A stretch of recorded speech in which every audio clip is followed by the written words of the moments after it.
right, well, let's go ahead and get started. My name is Keith Hall, and I serve as Vice President, Chief Diversity Officer here at APU. And on behalf of our Diversity, Equity, and Inclusion Division, we welcome you, even guests that are joining us, and graduate students. Thank you for taking time out to participate in this panel discussion. This is actually our second annual HSI Forum, and we're elevating the theme, APU Becoming a Thriving Hispanic Serving Institution, which aligns with Grand Initiative 2 in the University Strategic Plan Renewal. If you're new to APU, or if you haven't had a moment to peruse the University Strategic Plan, we would encourage you to do that. You can go to apu.edu/renewal to review the contents of the strategic plan, which will inform the direction of the institution for the next 5 to 7 years. And so we encourage you to take a few moments to do that. At the top of this conversation, we would like to pause and acknowledge National Hispanic Serving Institution Week, which started on September the 9th and it concludes on the 13th. And then today marks the start of Hispanic Heritage Month. And I think most of you know that Hispanic Heritage Month ranges from September the 15th through October the 15th. And it provides a real special opportunity for us to reflect on the unique and undeniable Latin history and heritage, the flavor, the seismic contributions, both past and present across multiple disciplines and professions. So we hope you'll find ways to integrate and experience the culture at home, in your classrooms, in the community, the work environment. This is definitely a special time. Not to say that we can only acknowledge Hispanic Heritage Month during this designated time, but we definitely want to amplify our efforts during this nationally recognized month. By the way, we are curious to know creative ways that you are amplifying Hispanic Heritage Month within your sphere of influence. And so we want to hear about them and maybe include them in our next iteration of the DEI newsletter. So if you are doing something creative, please send us pics, a brief little explanation or reflections on what you're doing, maybe in the classroom, what type of literature you're integrating within the scholarship that students are reflecting on, and email that information to DEI@apu.edu. DEI@apu.edu. We want to hear about the great things that are happening across all of our APU campuses. And so please take a few moments to share that with us, and we would love to share it with the broader community. Well, we are in for an amazing conversation. We have a star-studded panel with us, some of our esteemed colleagues here at APU, to help us explore ways that we can, as a Christian higher ed institution, lean into our status, our HSI status, which is designated by the Department of Education. So our first panelist, she currently serves as the Assistant Professor and Program Director of our EDD in Higher Education Leadership Program. She's a seasoned senior leader. She served as the Dean of Students, the Associate Vice President for Student Affairs at Cal State Fullerton.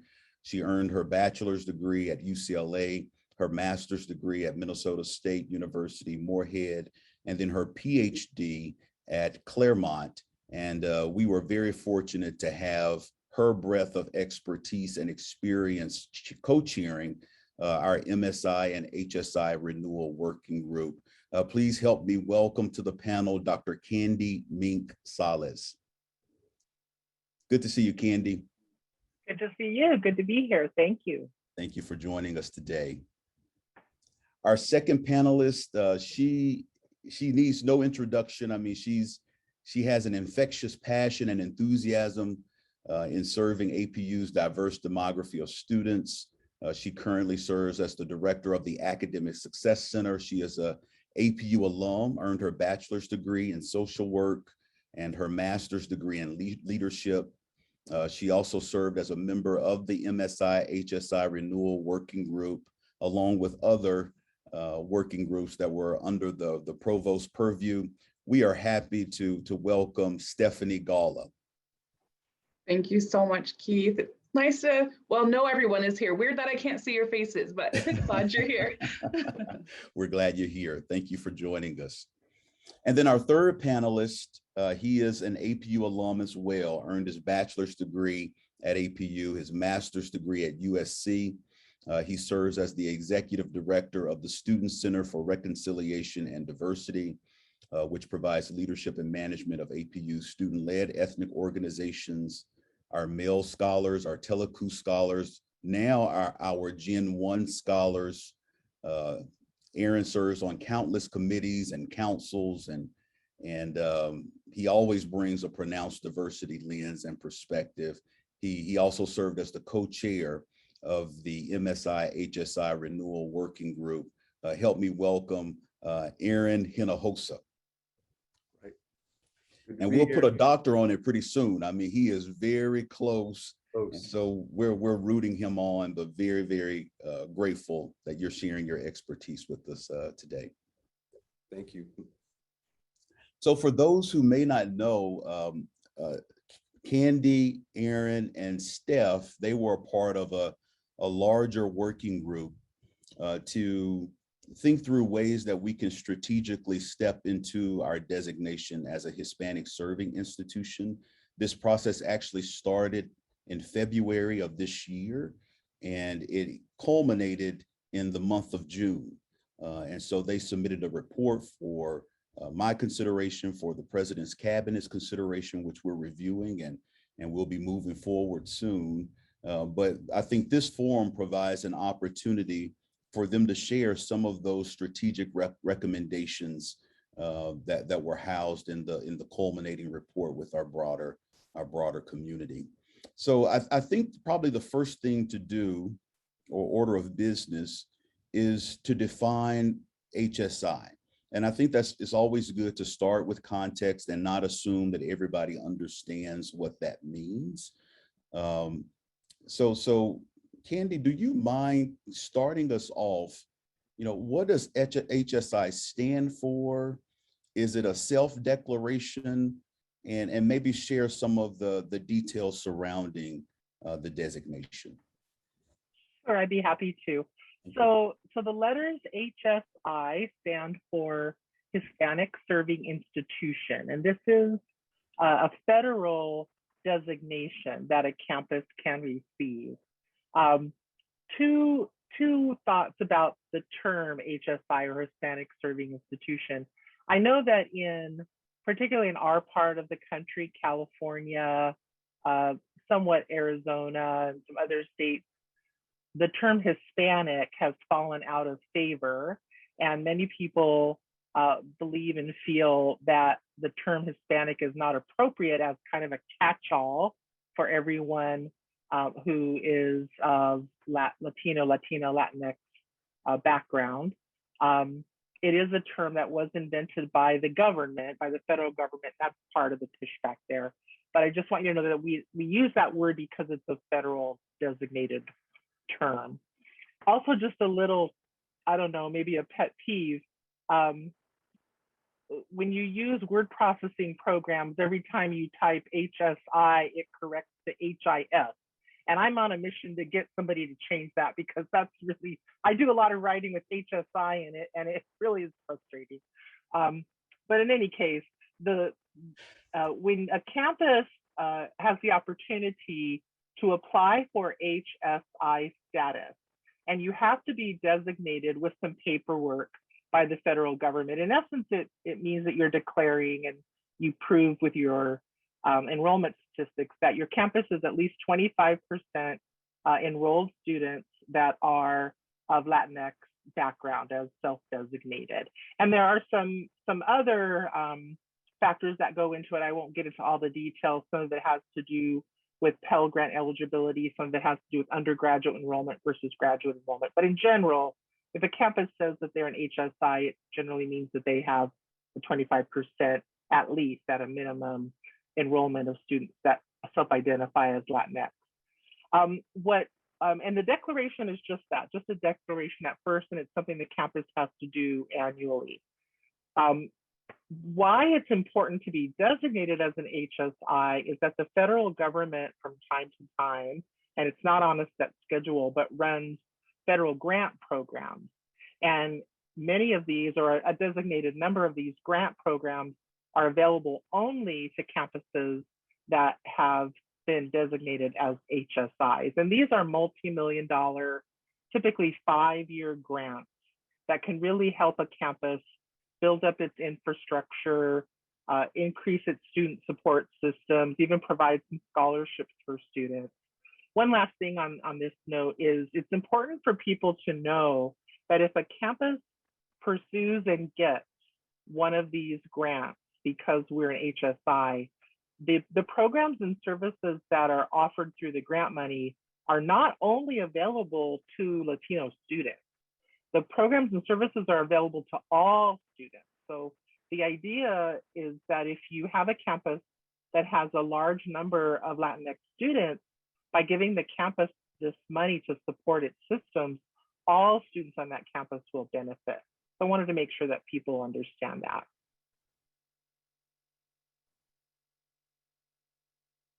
Go ahead, Aaron. Yeah, I wanted to add to that, and Kandy, thank you that you brought that up. That specific statement you just made, I think in the last year or two, has actually been a bit of a conflict to the HSI students or HSI or to institutions, because, and I know we've talked about this when we were going through our work, is HSI, that determination of 25% is based on race. And so you as an institution, you're deemed this because of the amount of Latinx students you have on your campus, but yet the Department of Education doesn't give an institution a way in which to spend that money. It leaves it up to the institution to do that. So there's no guidelines or policies really set there.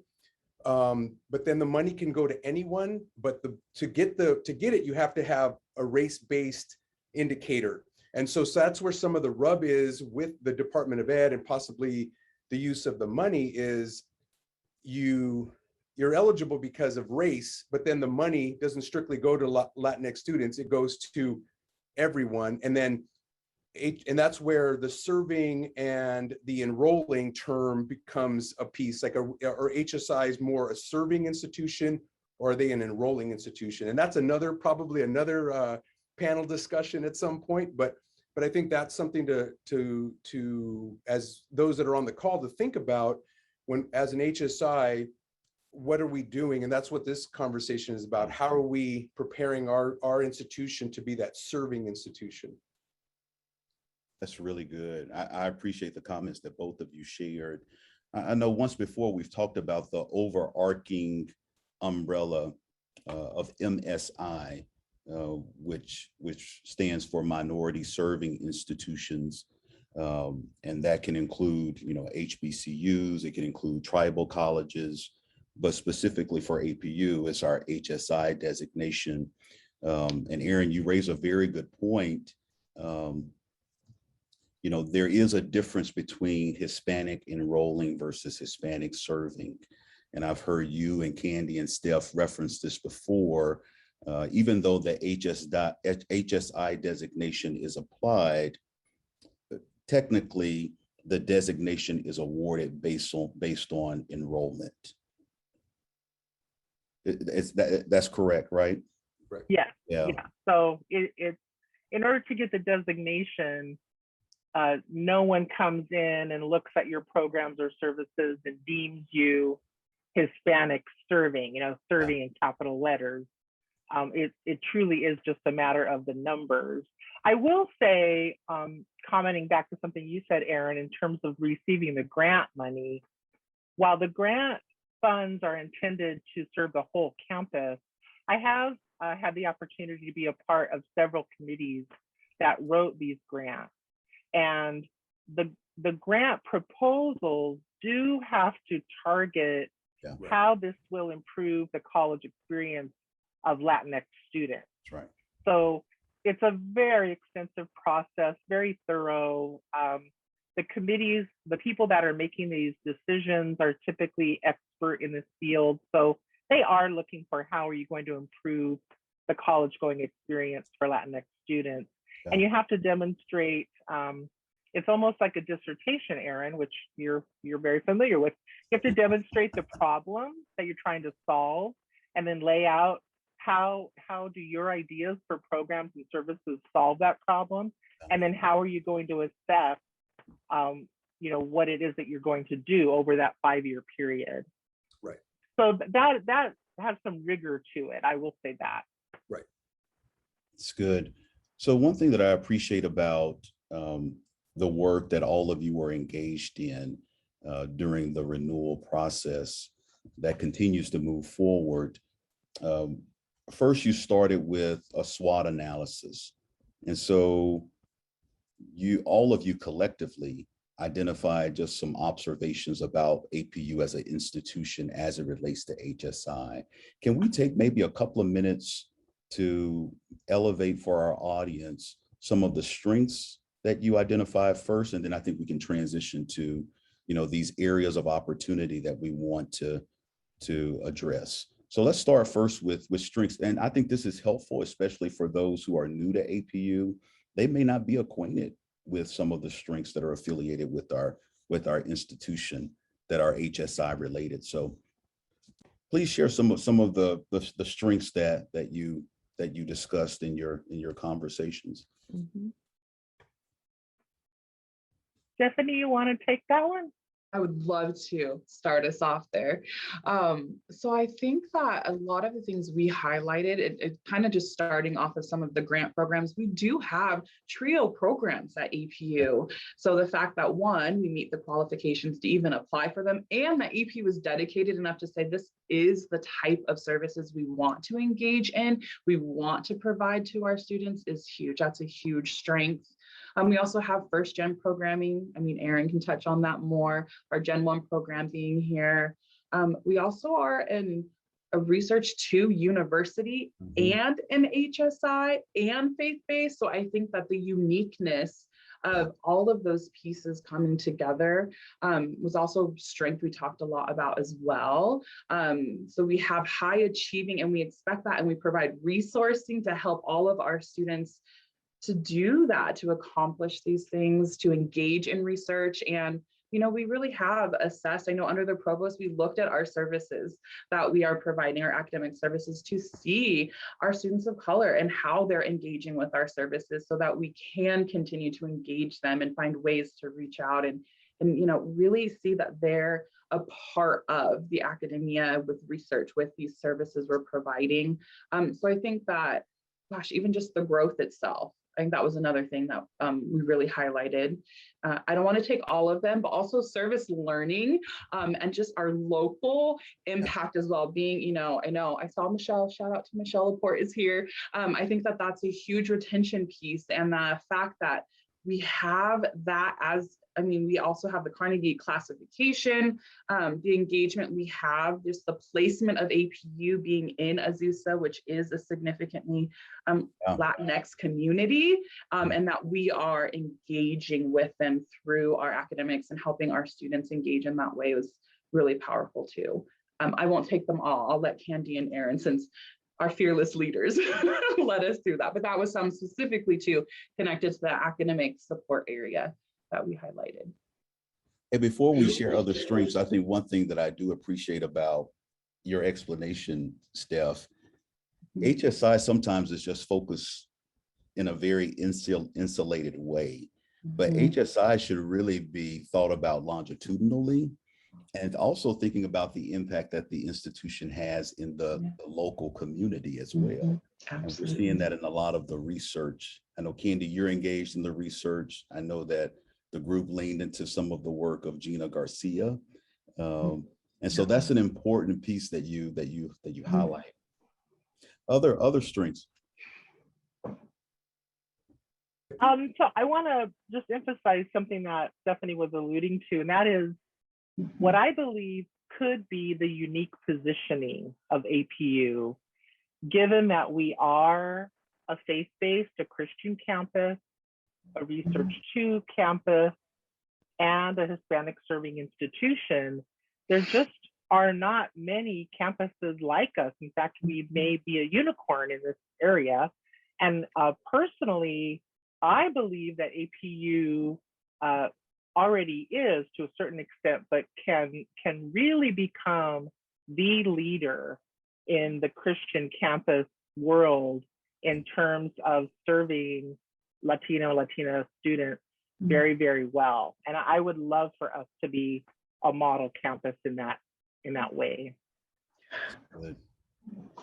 It's good. Yeah, I agree. I think, yeah, that we are positioned well for that. And we have, and I know that those that are on the call as well, amazing scholars that exist across our campus that engage with our students to the level of research, to the level of mentorship, and that in itself is something that HSIs are striving to be. They're striving to have their students engage with faculty, and I think that's one key, I think, success point that we are already doing, but we continue to want to do better, is our connection with our faculty and our students at that level of research, because they're, these students that we have are that come locally, that live here in the Azusa area, San Gabriel Valley, and those that come from other states.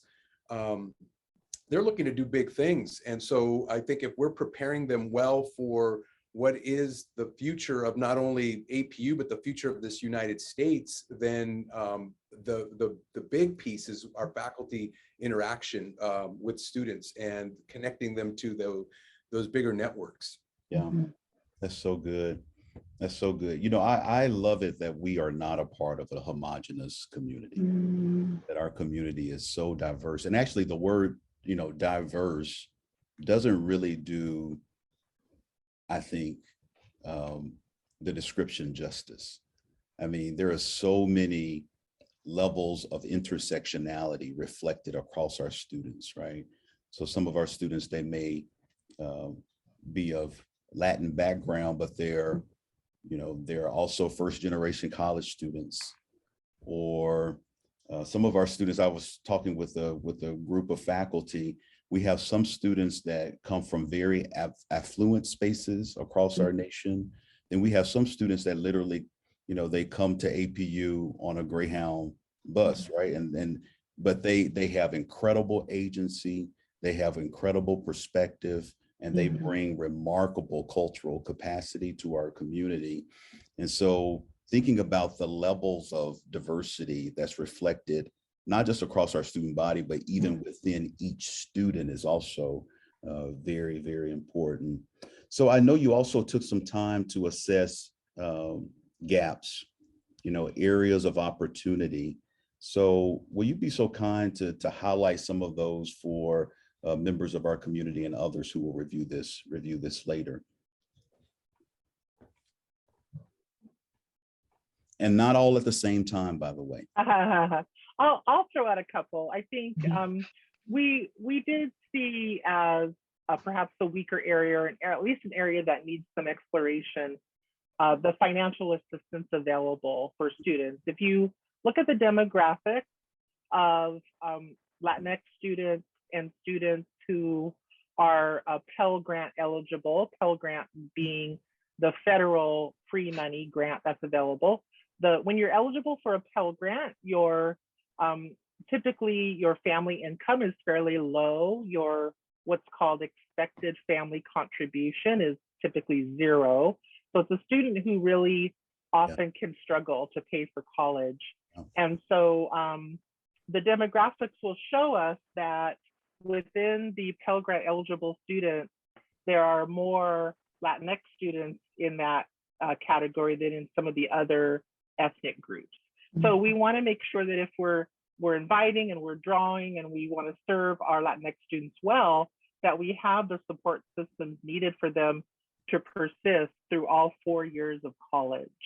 I know that one of the other renewal committees has done some excellent analysis on our scholarships, our APU scholarships, and looking at how are we issuing those scholarships. Are we providing them for the most financially needy students, or are we providing them for the students who are doing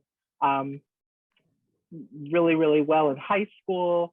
And this conversation can get, if you drill down into it, it can get fairly complex. But many of us who study this know that for students who don't do well in high school, or perhaps students who are coming from high schools that don't prepare them as well for college, we want to take those factors into account. So there's a lot of factors to consider, but certainly how we financially assist students coming to us from working class and working poor families is of critical importance in serving this community. Yeah, I think one of the other, and this is not just with HSI, but I think it's something we have found probably across the renewal process, is the ability to disaggregate data and the use of data for the institution, and not just to have data, but to use it to make informed decisions.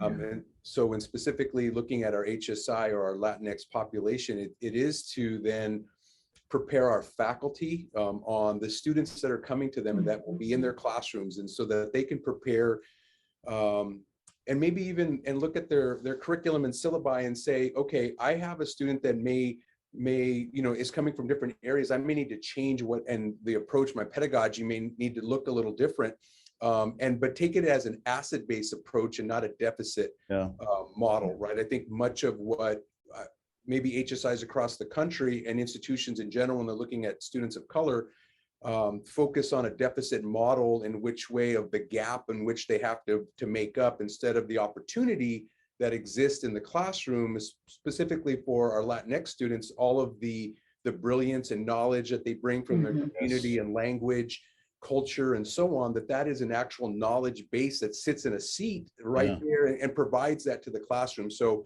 when we can provide that data and get that data across, we then prepare not only our service areas of our campus, but our everything's academic. I don't look at it as co-curricular or curricular. It's like everything we do is academic and curricular. So, but it helps us build the student from that asset-based model. That's good.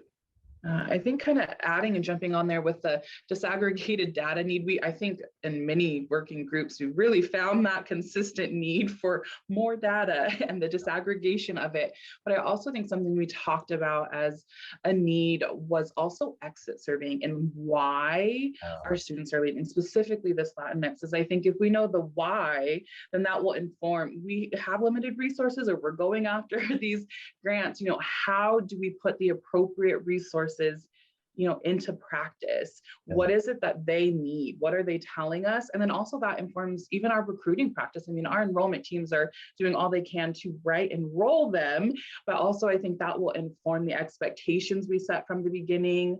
So I think, again, we kind of got to work backwards. And I know that takes some time, but we really do need to know why they're leaving so that we can implement. And we talked about that, even culturally relevant resources, and even connecting with the families. We have such a significant Spanish speaking population and their parents, and we just talked about the intersectionality with many of them being first gen. So a third of our population is first gen, and then of that population, Aaron, you can correct me, is it about 40% are Latinx? So then that becomes another place where we really need to evaluate, what more can we be doing in that way to set them up from the beginning so that we're not losing them, or we at least know why, so that we can address the problem. I really like the way our group focused on weaknesses and kind of blended them with our opportunities, because we're seeing them all as, well, yes, but that's an opportunity to do the next and to do better. And so that was what I really enjoyed about the work that we were doing, was that everything was an opportunity to be better. And one that's coming up for us, I think, too, is that as our institution is evolving into different areas, is like we currently have our alumni office. They're in search of an alumni, a new director in that area. And so that was one of the opportunities that we saw to say, well, our alumni base is growing as students of color, specifically Latinx students. So how important would it be for us to be looking for and someone that is knowledgeable around what it means to serve, what it looks like to gather that information and help alumni and create an alumni base around that. So yeah. That's really good. So this is a good conversation. Aaron, one thing I really appreciate about you raising alumni, it's counter to how most people think of HSI, because HSI is basically determined by your traditional undergraduate enrollment, right? But I think as an institution that's engaged in this strategic planning process and really wanting to own the HSI designation, we're saying, hey, we want to see representation, not just at the traditional undergraduate level, but also master's level, doctoral level. And we're thinking through ways that we can change structures and systems and processes that cultivate thriving outcomes in all of our traditionally underrepresented populations, but specifically our Latinx students. So that's really, really good. It shouldn't just be centered and focused on undergraduate studies, but the breadth of the institution.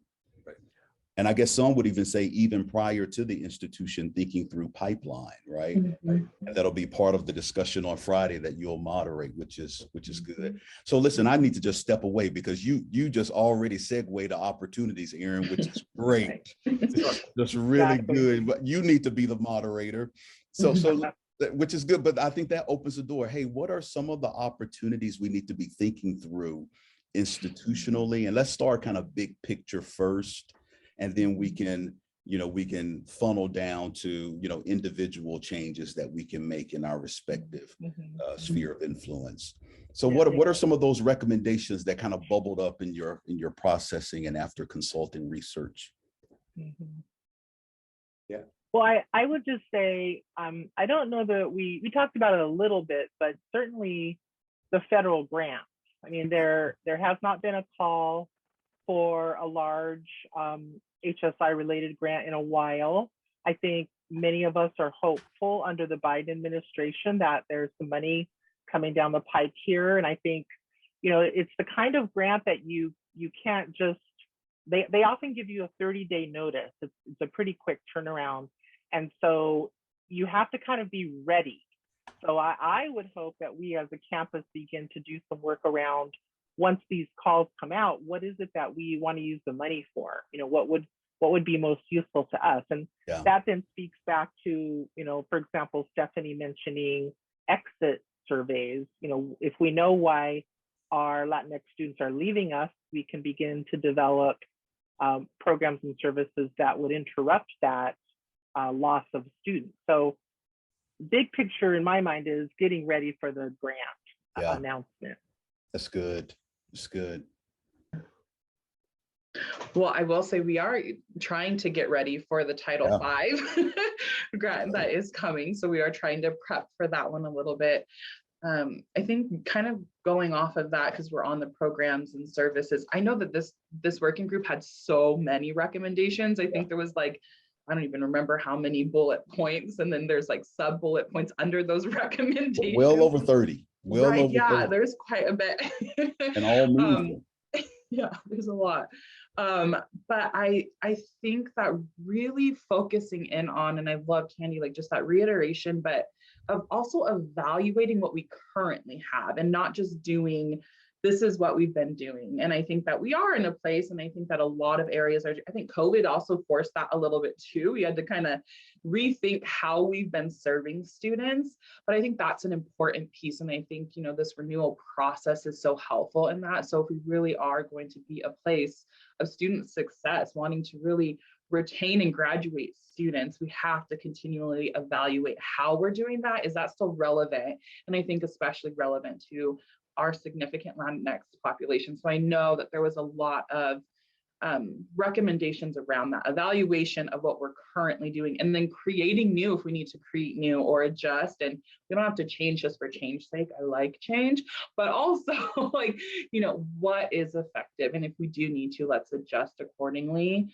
And I think too, in my heart and a lot of the work that we're doing with the outreach, the retaining and recruiting students, we did talk a lot about how do we develop more materials in Spanish, like even those like very tangible, like those are within our reach now. There's some very tangible movement that we can make institutionally, making sure website, making sure brochures and those things are translated, so that we are connecting with our community, with our families that are joining us. I know that Welcome Weekend through Campus Life, they have Spanish translation devices at these first gen orientation, at the kickoffs, at these larger events, and I love that that has started and that's a commitment. So I know we are doing some, but again, just evaluating where else and how else can we do that. I know commencement is another one they do that, but would love to just point out that like that was spoke about. I know that those are some of those very tangible institutional changes we thought about as a group. If I could add to that, I think, for me, and again, what I've seen the pattern in other campuses where that first step is the translation services. And then a next step, as we continue to want to both recruit and retain students from families where Spanish is the primary language spoken at home, to really connect to parents and other relatives, siblings, perhaps, maybe they'll come next, but having events and contact in Spanish. And one of the opportunities I think we have on this campus that I'm not sure we've tapped into, I have found that on campuses where there are a large number of employees, both faculty and staff, and even grad students in some of our programs that are in this area, people were willing to volunteer their time to come out like on a Saturday for a Saturday program that we would do all in Spanish. And we haven't really tried that yet, but I think there's a heart for that on our campus. And I would love to see us try to do something like that. That's awesome. That's good. Thank you, Kandy. Thank you.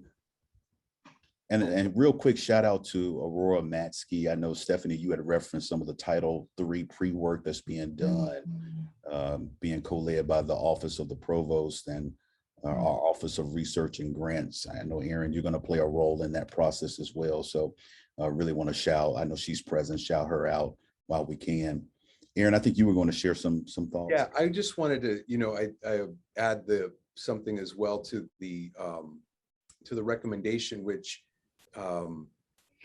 is looking at the institution at us as or the institution as a living place, right? So it'll go on beyond us. And so what we start to set now in its place to help it be transformational in the understanding of the students coming to us to help our faculty. So I know I've said that before, but I just really want to reiterate the importance to have culturally competent faculty and staff to understand that this is, it's not that they are coming, they've been here a decade, if not longer. Students of color have been the students and are and really is the trend in ongoing probably reality for higher ed for years to come, decades to come, that we have to understand our students, where they come from. So for us to provide really good foundation to who's coming to us, that the cultural competency in the classroom to help that, and then with our hiring practices as well. So when we are hiring faculty, do they understand where they're coming? Do they do they just understand their area of study, which is important and why you're being hired to teach, but do you understand where you're coming, who you're serving, and how to serve them? And so I think those are the recommendations.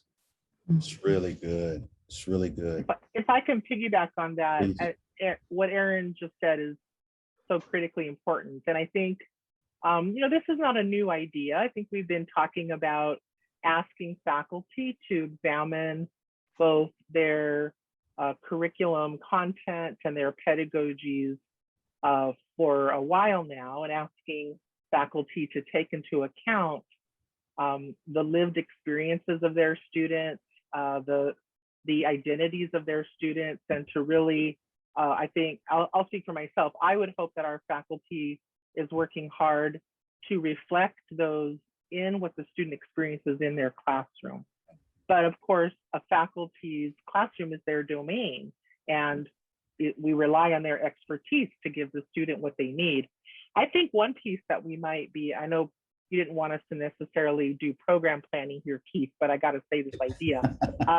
I think one piece that maybe has been missing that we could work on is somehow finding a way to help our students speak directly to their faculty. Yeah. To say, this is my experience in the classrooms I've been in. Here's where I have felt seen, you know, in with this kind of a curriculum, with this kind of a pedagogy. And here is where I have felt invisible. And I have found that to be, that kind of a dialogue to be some of the most powerful encouragers for change and adapting to what our current students really need. Yeah, that's good. So empowering students to share that feedback in a safe environment, right, where it can be received, and you know, they're not concerned that there will be any backlash, you know, because of, you know, them sharing a courageous point of view that may not be affirming of what's currently happening. So I think that's really, really good. Some of you may have heard of Luke Wood. He's actually coined this term called mirror artifacts. You know, how important it is for students to be able to see themselves in the literature that they read,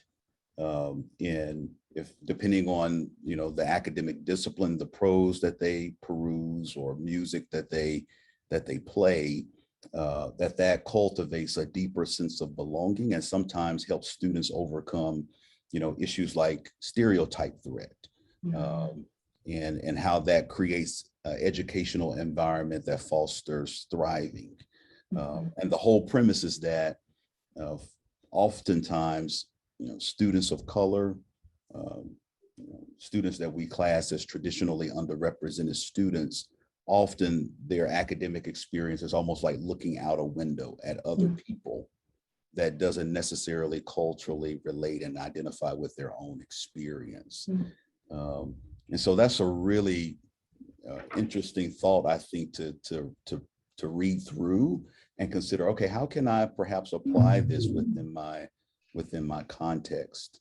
And I think we have many faculty who are doing that. I've heard of faculty who, you know, at the beginning of the class session, they have students complete a survey just to learn more about them. They meet with them at the beginning of the session to find out where they come from, and then they find strategic ways to revision sometimes their curriculum and literature that's embedded in their course. So kudos to faculty, perhaps many faculty who are listening who are doing that. We definitely want to spread the word and see that that practice elevated across our institution. Stephanie, it seemed like you were leaning in to share a thought as well. Many thoughts, but I don't remember. I think it was something when Kandy was speaking, and I think it went out.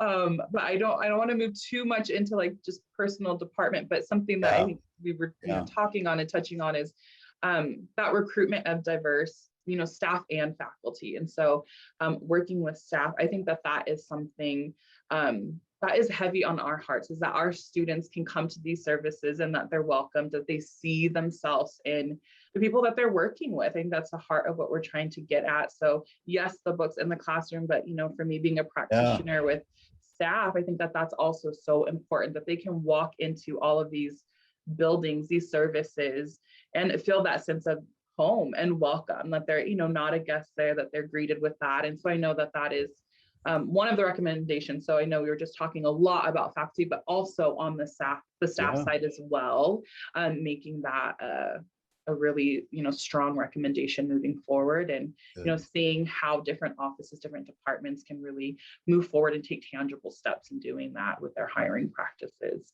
So that's what I was initially thinking. Yeah. And I think that's aligned too with a few questions that Carmen, I know she had to exit, and she was curious about hiring practices to increase the representation of Latin as well as people of color within the faculty and staff ranks. And then she was also curious about ways to improve cultural competency across the employee base. By the way, we do have working groups that evaluated some of that work. For example, Sam Gurgis and Richard Martinez, along with a team of faculty and staff, submitted a proposal for increasing the cultural competency of faculty and staff, but looking at it longitudinally. So not, just a diversity training or faculty development or staff development that we just check the box, but it really provides our colleagues with the tools and the resources to be able to engage in their respective roles well, considering that we are part of a very diverse community. So that will be under consideration. And then there's also a working group that's focusing on diverse hiring practices that involves the DEI division as well as the human resources division. So what are some policies that we can implement that ensures that we are modeling best practices in terms of diverse hiring practices? And so that's still under review and in process, but it's definitely in the works and within the breadth of renewal. Okay. Can I say something that may be a little controversial? I'm not sure, but I think related to hiring for diversity, so hiring to help our faculty and staff groups look more like our student body. I think for me, that's one of our goals. I hope that's one of our goals. And those numbers, and even our student body demographic. So I believe for the first time this fall, is either 2020 or 2021, I think it was 2020, yes. The largest culturally designated group is the Latinx community. Yes. We have more Latinx students than any other ethnic group. Yes. And I don't know that we always sort of shout that from the rooftops. Related to hiring, just anecdotally, I haven't looked at the numbers, but it seems to me that we have been making some great effort at both hiring and promoting Black and Indigenous people of color. But I don't always see us celebrating that. And I worry that, I guess maybe I wonder why, is that a conscious choice to not say that too loud? This is the controversial part, because we don't want to scare away what some might perceive as our traditional white audience, or is it just an oversight? I'm not sure, but I would love for us to be very proud of what I consider these accomplishments and find ways to really celebrate the rich diversity that we are really beginning to embody here at APU. So just a thought. And I think that was a formal recommendation that was offered. How can we promote the great things that are happening in terms of who we're hiring, the incredible expertise that they bring to our institution, even like our HSI identity overall? How do we make that even more visible, where it's not just an internal conversation, but even external constituents, they have a clear understanding of our demographics. So that's really key. Thank you for sharing that, Kandy. Other thoughts? And time is moving so fast. We literally have about 10 minutes. So let's take maybe 5 minutes before we offer closing remarks. But some of the other recommendations that really resonated with you that you feel can help our institution take a major step forward as we look to fully own the designation of Hispanic Serving Institution.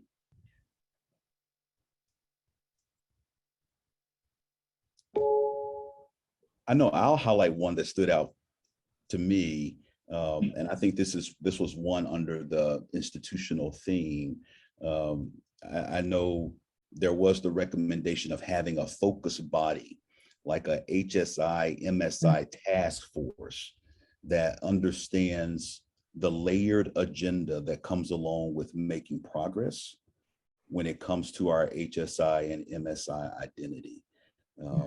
Because if it's not on a body's plate, even though we all are well intended and we want to move it forward, sometimes the steady progress that we would like to see doesn't happen.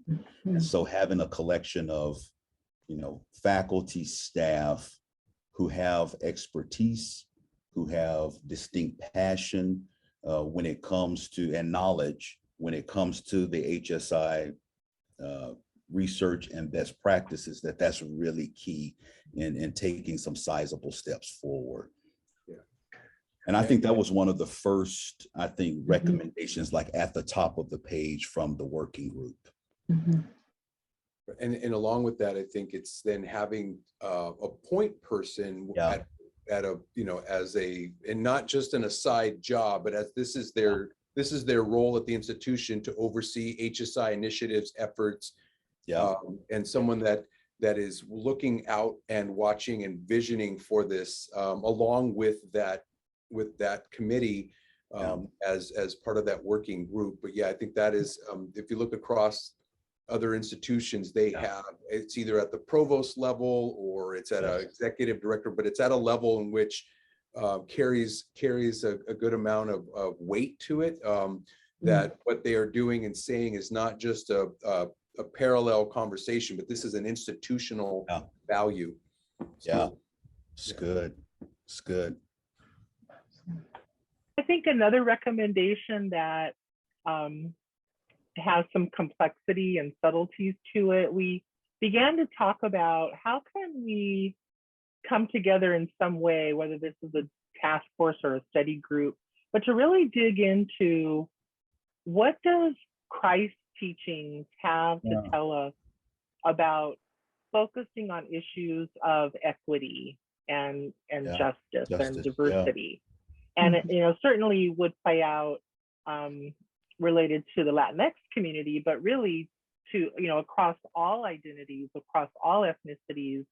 How can we connect and marry our faith and our beliefs, both as individuals and as a campus, with these diversity goals? How can we do that? Yeah, I think adding to that too is how do we also then combine that into the mission statement of APU, this HSI, like just, some of what Kandy was saying proudly, like, I know we had marketing and we put that in there, like, how do we communicate it, but also making it integrated into the mission and stating it in there. I think that was something too, because that gets at our Christian values, our institutional values, like they are in alignment. And this is foundational to APU. This is who we are. And I think that also helps with those recruiting practices. If you see it in there, what we believe, if you see it in there from the very beginning, that can be really powerful, kind of set the tone across the board. There's a good article by Estelle Benjamin who talks about closeted HSIs, where we put it away and bring it out. We bring it out when we need it, and we put it away when it's, we don't. And so it's a good reminder to say that this is who we are, and it should be out front, and be proud of that, and engaged in that. Yeah, that's fantastic. That's fantastic. Really, really good information. I wish we could go for like 2 hours. I wish we could, but it would just be us. It may just be me if if we were here for 2 hours. Listen, I am so grateful for the three of you, not just your participation in this conversation, but your engagement in the work for so many years.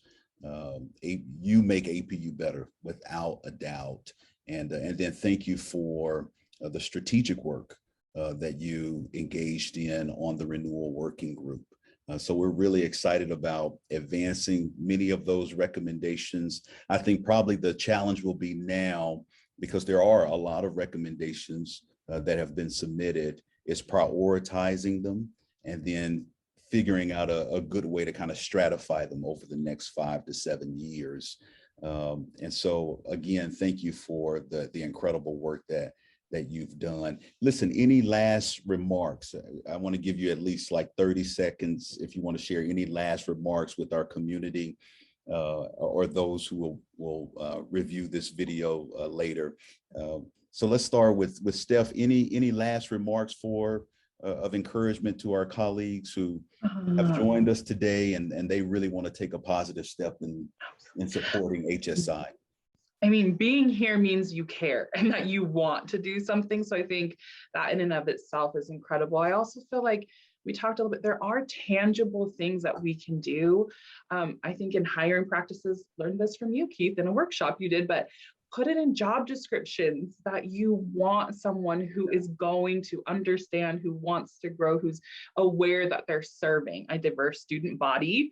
And I also feel like, gosh, through the interview process, ask the right questions. And then, I mean, you might highlight this later, Keith, but the Diversity Ambassador Program, I think that has been an incredible resource for development for our staff. That's something in the Academic Success Center. We ask that every employee does that so that we know that they're going to learn, they're going to be in conversations across campus with other colleagues, learning from each other. That just helps us do the work we're doing well and serving our students. So I think like those are just tangible things I would say all of us can do now before any renewal strategic, initiatives are approved and funding is put in. There are things we can do now. And those are just a few of the things I know that have been really helpful for us here in Academic Success Center. That's awesome. Well shared. All right, Aaron? Yeah, I think along the lines of that, I think those that are on the call and those that will listen later, for those that are faculty either at APU or somewhere else, I think there are probably things you're already doing that you don't know you're doing for students of color that you may not have thought of. And so I think it's important is that you understand the students you're serving and how does that play into your curriculum. And then if there isn't anything there, then it is as an educator, an academic, to then figure out, okay, what do I need to do in order to make this an equitable classroom experience? How do I make this a place where narratives are brought into the curriculum? Because it isn't the student focus as much as it is the institution and the faculty focus to say there must be something I need to do in order to make this work for my students. And so that's a challenge. It's a challenge I tell myself pretty much every day on what I need to be doing. And so I put that challenge out there. Great challenge. Thank you, Aaron. Dr. Kandy Mink Salas? I'd like to leave you with a resource and a request. The resource is in the chat. I would encourage anyone who's interested in this particular area of work to read Dr. Gina Ann Garcia's book, Becoming Hispanic Serving Institutions, Opportunities for Colleges and Universities. I happen to work with one of our fantastic librarians this past week, and as of this week, that book is in the APU library, full text free available. So please just read it. It's a really great read, and Gina's doing some wonderful work. The request really speaks to some of the things that Aaron was just mentioning, but my latest crusade is about names. As we start a new school year, faculty, you're interacting with students for the first time in person, many of us, or even online, and staff who are working with students in your offices, to please go out of your way to make sure you know how students would like their names pronounced. And that might mean an extra step, that might mean an email, or can you write it out for me phonetically before you introduce, but just putting yourself in that student's position and thinking, if faculty are saying, well, I know I'm going to butcher this, but, I mean, nobody wants to hear that all day long in every class. Really honoring people's names, to take the time to learn how to pronounce them. The other thing I noticed is that and I've had this experience a few times the last few months, people who have names that are coming from their heritage, for example, they'll often anglicize their names to make it easier for people whose first language is English. And you might just say, Do you want me to use that name, or because often as faculty we have their real legal full name, or would you like me to use, you know, the name that I have here on my roster? And especially if you can practice saying it in a way that's comfortable for you and the student. But I have found students to be so pleasantly surprised when we go out of our way as their teachers and their supervisors Excellent. to just honor them by learning their name. So Yeah. that's what I would ask. Oh, Thank that's you. a really, really good word. Thank you, Kandy. Again, thank all of you for your engagement and participation with this panel discussion. Real quickly, Kandy had referenced the book, this book here. Listen, I have 3 copies.